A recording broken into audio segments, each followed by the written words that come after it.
na ganap sa gala niya yan for today dahil pag uwi lang naman yan, katulong na ulit yan siya.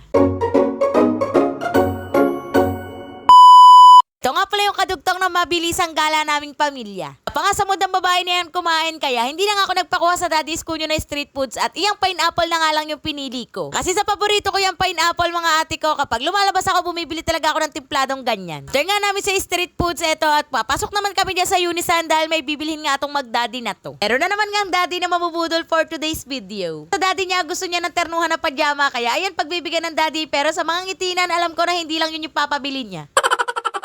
Pagpasok namin napakadaming sale pero yung mga nakasale nga lalong-lalo na yung damit ay meron mga damage, burado yung print o di kaya naman may mga mancha. So nag-escalator nga kami para makapunta sa second floor dahil nandyan nga yung section ng mga damit ng mga pambata. May dulo nga yung pwesto ng terno pajama kaya ayan for the lakad na nga si ate girl. Napil pa nga niyan yung pag-aura at paglakad niya dyan. Paano ba naman pag uwi niya katulong na naman yan siya.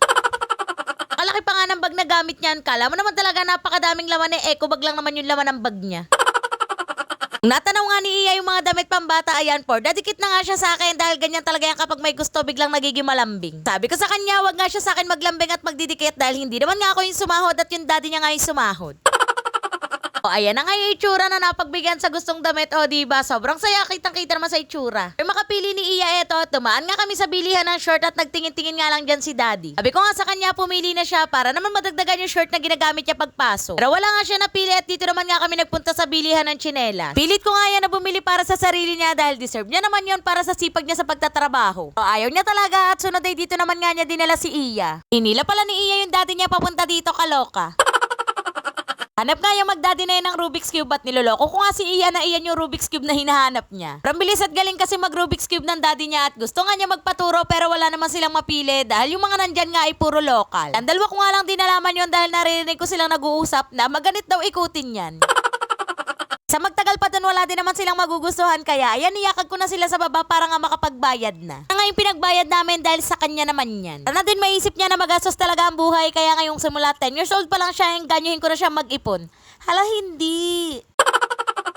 Habang nagbabayad nga yung magdaddy, ayan, kinuha ko na nga agad si Kudabu Palapuli Pay dahil pupunta naman nga kami sa Liana. Umaalis talaga kami, nako, laging ako yung driver at ang daddy is Kunyo ay napakasarap ng upo sa likod. Sa sahod kasi yan si daddy, lagi napapatapat na ang shift niya ay panggabi na aawa naman akong pag-drive-in dahil galing sa puya. Ang totoo ay magsisip-sip muna yan sa mister niya dahil sahod nga ngayon.